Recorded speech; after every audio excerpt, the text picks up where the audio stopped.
Buenas tardes, mi nombre es Mariana Spiti y junto a mi compañera Natalia Castillo les vamos a presentar nuestro proyecto de investigación titulado Responsabilidad Jurídica del Estado Colombiano frente a los daños causados a las personas privadas de la libertad por el hacinamiento penitenciario.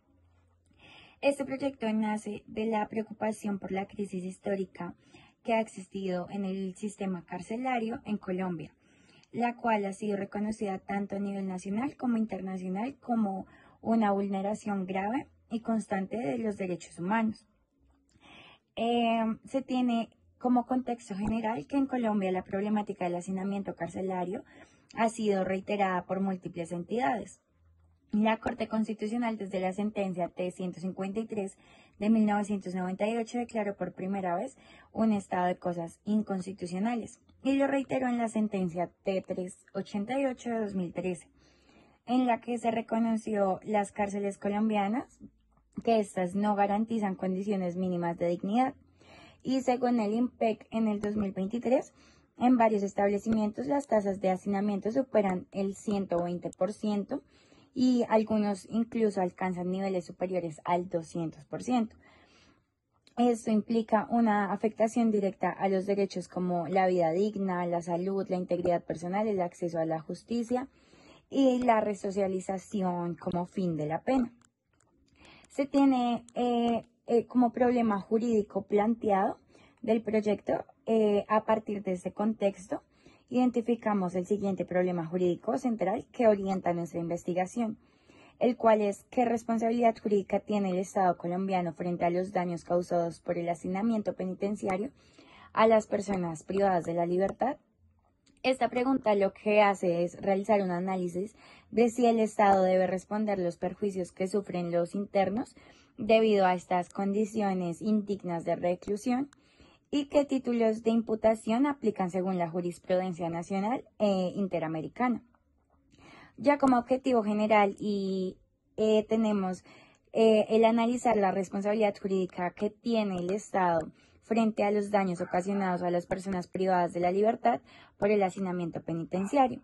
Y como objetivos específicos tenemos examinar el marco normativo y jurisprudencial sobre derechos fundamentales y condiciones de reclusión, identificar los títulos de imputación aplicables a la responsabilidad del Estado en casos de hacinamiento y evaluar el impacto del hacinamiento penitenciario en las garantías de los internos y los mecanismos de reparación existentes. El estado del arte. En la revisión bibliográfica encontramos a Marta Ruiz en el 2017 y Jessie Reyes del 2019. Destacan el papel del populismo punitivo y el uso excesivo de la detención preventiva como factores que disparan el hacinamiento. También tenemos la Defensoría del Pueblo del 2021 y el IMPEC del 2023. Documentan que los niveles de sobrepoblación afectan gravemente la salud, la seguridad, la alimentación y la posibilidad de resocialización. La Comisión Interamericana de Derechos Humanos del 2020 considera la crisis penitenciaria colombiana como un problema estructural que requiere soluciones integrales, no solo expandir la infraestructura. Tenemos también la tesis y estudios jurídicos como la Universidad del Externado 2018 y análisis del Consejo de Estado muestran que el hacinamiento facilita la producción de daños antijurídicos y activan el régimen de responsabilidad estatal. Esta revisión permite concluir que la literatura coincide en que el hacinamiento es resultado tanto de malas políticas criminales como de la falta de implementación efectiva de las órdenes de la Corte Constitucional. Con marco jurídico y jurisprudencial, nuestro proyecto examina el marco constitucional e internacional. La Constitución Política, en sus artículos 1, 2, 12, 9 y 93, establece la dignidad humana, la prohibición de tratos crueles, inhumanos y la responsabilidad patrimonial del Estado por daños causados por la acción y omisión de sus agentes. La Corte Constitucional, en la sentencia T-388 del 2013, definió estándares mínimos de dignidad que serían espacio vital, acceso a salud, agua, alimentación, higiene y seguridad. El Consejo de Estado, en sentencias como la del 26 de mayo del 2010, expedida en 1880, reconoce que los internos están en una posición de especial sujeción, lo que aumenta el deber de protección del Estado. La Corte Interamericana de Derechos Humanos ha condenado a estados de la región por condiciones indignas y hacinamiento, aplicando estándares como la responsabilidad objetiva, el nexo causal entre condiciones y daño, deber reforzado de garante. En Colombia, el incumplimiento persistente de estos estándares revive y sostiene el estado de cosas inconstitucional. Tenemos también los avances del análisis y hallazgos preliminares. Hasta ahora nuestros principales hallazgos son: el hacinamiento produce daños antijurídicos, enfermedades, violencia intracarcelaria, muertes evitables, afectaciones psicológicas y vulneración de la dignidad.